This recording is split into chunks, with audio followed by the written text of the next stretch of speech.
শেখ হাসিনাকে ফেরত দেবে ভারত, জানালো দিন তারিখ। হামের উপসর্গে আরও ৬ জনের মৃত্যু, আক্রান্তের সংখ্যা ছাড়ালো ৯৮,০০০। পাগলা মসজিদের দানবাক্সে হাদি হত্যা বিচার চাই লেখা চিরকুট। ২ পুলিশকে এলোপাতাড়ি কুপিয়ে পালিয়েছে আসামি। শাহবাগে নারী চিকিৎসকের লাশ উদ্ধার, স্ট্রোকে মৃত্যু পুলিশের প্রাথমিক ধারণা। সর্বশেষে জানাবো, সাবেক ডিএমপি কমিশনার হাবিব সহ ৫ জনের রায় ২৮ জুন। শিরোনাম শুনলেন, এবারে বিস্তারিত। হামের উপসর্গে আরও ৬ জনের মৃত্যু, আক্রান্তের সংখ্যা ছাড়ালো ৯৮,০০০। দেশে গত ২৪ ঘন্টায় হামের উপসর্গ নিয়ে আরও ৬ জনের মৃত্যু হলেও নিশ্চিত হামে কারো মৃত্যু হয়নি। এ নিয়ে গত ১৫ মার্চ থেকে এখন পর্যন্ত হামের উপসর্গের সব মিলে মৃত্যুর সংখ্যা ৭০৮। শনিবার ২৭ জুন স্বাস্থ্য অধিদপ্তরের হাম বিষয়ক নিয়মিত প্রতিবেদনে এ তথ্য জানানো হয়। প্রতিবেদনে বলা হয়, শুক্রবার সকাল ৮টা থেকে শনিবার সকাল ৮টা পর্যন্ত সময়ে এই মৃত্যুর ঘটনা ঘটেছে। সর্বশেষ ২৪ ঘন্টায় হামের উপসর্গ নিয়ে ময়মনসিংহ বিভাগে ৪ জন এবং ঢাকা ও খুলনা বিভাগে ১ জন করে মারা গেছে। স্বাস্থ্য অধিদপ্তরের তথ্য অনুযায়ী নিশ্চিত হামে মৃত্যুর সংখ্যা ৯৩ আর হামের উপসর্গ নিয়ে মারা গেছে ৬১৫ জন। স্বাস্থ্য অধিদপ্তরের প্রতিবেদন অনুযায়ী সর্বশেষ ২৪ ঘন্টায় সারা দেশে আরও ৭৪৪ জনের শরীরে হামের উপসর্গ দেখা গেছে। ১৫ মার্চ থেকে এখন পর্যন্ত হামের উপসর্গ নিয়ে মৃত্যু হয়েছে হাসপাতালে ভর্তির সংখ্যা ৮১,৯৫৫। তাদের মধ্যে সুস্থ হয়ে হাসপাতাল ছেড়েছেন ৭৮,২৮৭ জন। পাগলা মসজিদের দান বক্সে হাদি হত্যা বিচার চাই লেখা চিরকুট।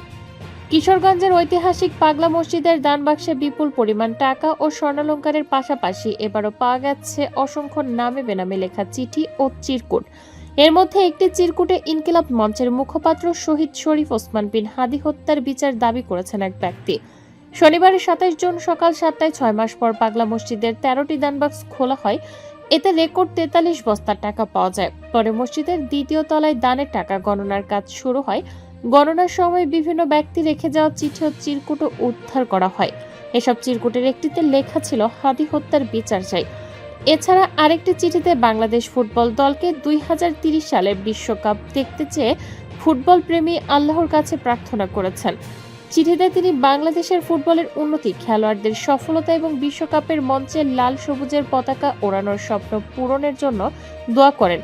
এর আগে জেলা প্রশাসক ও পাগলা মসজিদের পরিচালনা কমিটির সভাপতি সোহানা নাসরিনের নেতৃত্বে প্রশাসনের ঊর্ধ্বতন কর্মকর্তার উপস্থিতি দানবাক্সগুলোকে খোলা রাখা হয়। এ সময় অতিরিক্ত পুলিশ সুপার নাজমুস সাকিব খান, অতিরিক্ত জেলা প্রশাসক মোহাম্মদ ইশরাক ইমন, অতিরিক্ত জেলা প্রশাসক রাজস্ব মোহাম্মদ নাহিদ হাসনা খান, অতিরিক্ত জেলা ম্যাজিস্ট্রেট মোহাম্মদ এরশাদুল আহমেদ এবং সদর উপজেলা নির্বাহী কর্মকর্তা মোহাম্মদ কামরুল হাসান মারুফ উপস্থিত ছিলেন। বেলা ১২:৩০ পর্যন্ত গণনায় প্রায় ১০ কোটি টাকা পাওয়া যায়। বিরতির পর আবারও গণনার কাজ শুরু হয়েছে। ২ পুলিশকে এলোপাতাড়ি কুপিয়ে পালিয়েছে আসামি। লালমনিরহাটের হাতীবান্ধা উপজেলায় গ্রেফতারি পরোয়ানাভুক্ত আসামির দায়ের কোপে ২ পুলিশ সদস্য আহত হয়েছেন। এদের মধ্যে একজনের অবস্থা আশঙ্কাজনক অবস্থায় উন্নত চিকিৎসার জন্য রংপুরে রেফার করা হয়েছে। শুক্রবার রাতে উপজেলার টংভাঙ্গা ইউনিয়নের গেন্দুকুড়ি এলাকায় এ ঘটনা ঘটে। আহত পুলিশ সদস্যরা হলেন হাতীবান্ধা থানার উপপরিদর্শক রুহুল আমিন এবং সহকারী উপপরিদর্শক আব্দুল লতিফ। এদের মধ্যে এসআই রুহুল আমিনকে রংপুরে উন্নত চিকিৎসার জন্য পাঠানো হয়েছে। পুলিশ ও স্থানীয়রা জানান, উপজেলার গেন্দুকুড়ি গ্রামের বেলাল হোসেনের ছেলে রাশেদুল ইসলাম ওরফে রাশেদ চোরের বিরুদ্ধে চুরি সহ নানা অপরাধে গ্রেফতারি পরোয়ানা জারি করেন আদালত। গোপন সংবাদের ভিত্তিতে পরোয়ানাভুক্ত আসামি রাশেদুল ইসলামকে গ্রেফতার করতে তার বাড়িতে অভিযান চালান এসআই রুহুল আমিন ও এএসআই আব্দুল লতিফ। এ সময় রাশেদুল গ্রেফতার এড়াতে ২ পুলিশ অফিসারকে লক্ষ্য করে দেশি ধারালো দা বেশ কয়েকটি এলোপাতাড়ি কোপ দিয়ে তাদেরকে রক্তাক্ত জখম করে পালিয়ে যান। এতে এসআই রুহুল আমিনের হাতের কবজি সহ শরীরের একাধিক স্থানে রক্তাক্ত জখম হয়। একইভাবে আঘাত পান এএসআই আব্দুল লতিফও। খবর পেয়ে থানার অতিরিক্ত পুলিশ গিয়ে তাদেরকে উদ্ধার করে প্রথমে হাতীবান্ধা উপজেলা স্বাস্থ্য কমপ্লেক্সে ভর্তি করা হয়। সেখানে আশঙ্কাজনক অবস্থায় এসআই রুহুল আমিনকে উন্নত চিকিৎসার জন্য রাতেই রংপুর মেডিকেল কলেজ হাসপাতালে ভর্তি করা হয়। শঙ্কামুক্ত না হয় অস্ত্রোপচার করতে সেখান থেকে শনিবার সকালে তাকে বেসরকারি হাসপাতাল রংপুর কমিউনিটি মেডিকেল কলেজ হাসপাতালে ভর্তি করা হয়। লালমনিরহাট পুলিশ সুপার আসাদুজ্জামান বলেন, ওয়ারেন্টভুক্ত আসামিকে গ্রেফতার করতে গিয়ে আসামির হামলায় 2 জন পুলিশ আহত হয়েছেন। উন্নত চিকিৎসার জন্য রুহুলকে রংপুর ডক্টরস ক্লিনিকে নেওয়া হচ্ছে অপারেশন করতে।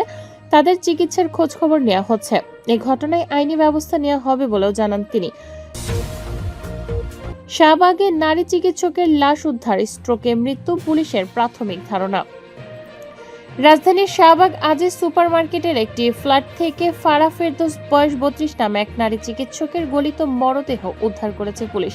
তিনি 39তম বিসিএস স্বাস্থ্য ক্যাডারের কর্মকর্তা এবং বাংলাদেশ মেডিকেল বিশ্ববিদ্যালয়ে কার্ডিও সার্কুলার কোর্সের 3য় বর্ষের শিক্ষার্থী ছিলেন।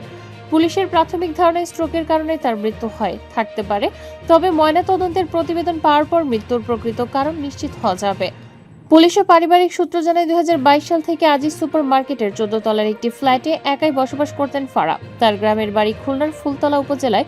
তিনি অবসরপ্রাপ্ত স্কুল শিক্ষক আব্দুর রশিদের বড় মেয়ে। গত 23 জুন দুপুরে ছোট বোনের সঙ্গে সর্বশেষ কথা হয়েছিল তার।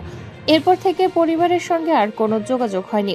শুক্রবার বিকেলে ফ্ল্যাট থেকে দুর্গন্ধ বের হলে প্রতিবেশীরা পুলিশে খবর দেন। পরে ফারাহের ছোট বোনকে সঙ্গে নিয়ে পুলিশ দরজা ভেঙে ফ্ল্যাটে প্রবেশ করে।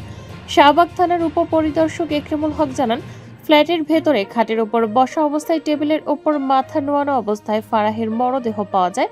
ততক্ষণে মরদেহ পচন ধরেছিল। সুরত হাল শেষে মরদেহ ময়না তদন্তের জন্য ঢাকা মেডিকেল কলেজ মর্গে পাঠানো হয়েছে। তিনি আরও জানান, মরদেহে কোনো আঘাতের চিহ্ন পাওয়া যায়নি। পরিবারের সদস্যদের ভাষ্য অনুযায়ী ফারাহের আগে থেকে গুরুতর কোনো শারীরিক সমস্যাও ছিল না, তাই প্রাথমিকভাবে স্ট্রোকে তার মৃত্যু হয়েছে বলে ধারণা করা হচ্ছে। তবে ময়নাতদন্তের প্রতিবেদন পাওয়ার পর মৃত্যুর সঠিক কারণ জানা যাবে। এই ঘটনায় শাহবাগ থানার একটি অপমৃত্যুর মামলা দায়ের করেছেন নিহতের ছোট বোন নজুলা ফেরদৌস। তিনিও একজন চিকিৎসক এবং বাংলাদেশ মেডিকেল বিশ্ববিদ্যালয়ে নিউরোসার্জারি কোর্সে অধ্যয়নরত। সাবেক ডিএমপি কমিশনার হাবিব সহ 5 জনের রায় 28 জন। 24শে জুলাই গণ অভ্যুত্থানের সময় রাজধানীর রামপুরায় কার্নিশে ঝুলে থাকা এক যুবককে গুলি ও 2 জনকে হত্যার ঘটনায় হওয়া মানবতা বিরোধী অপরাধের মামলায় ডিএমপির সাবেক কমিশনার হাবিবুর রহমান হাবিব সহ 5 জনের বিরুদ্ধে মামলার রায় 28 জুন। শনিবার 27 June prosecutor Gazi MH Tamim এ তথ্য জানান। বিচারপতি মোহাম্মদ গোলাম মর্তুজা মজুমদারের নেতৃত্বাধীন 3 সদস্যের আন্তর্জাতিক অপরাধ ট্রাইব্যুনাল 1 সোমবার এর রায়ের দিন ধার্য করেন। ট্রাইব্যুনালে মামলায় 2য় দফায় যুক্তিতর্ক উপস্থাপন সম্পন্ন হয়। প্রথমে আসামি চঞ্চল চন্দ্র সরকারের পক্ষে যুক্তি তুলে ধরেন আইনজীবী সারওয়ার জাহান নিপ্পন। এ ঘটনার সঙ্গে তার মক্কেলের সম্পৃক্ততা নেই বলে দাবি করেন তিনি। তবে প্রসিকিউশনের পক্ষে মামলার 5 আসামির সর্বোচ্চ শাস্তি চান চিফ প্রসিকিউটর আমিনুল ইসলাম।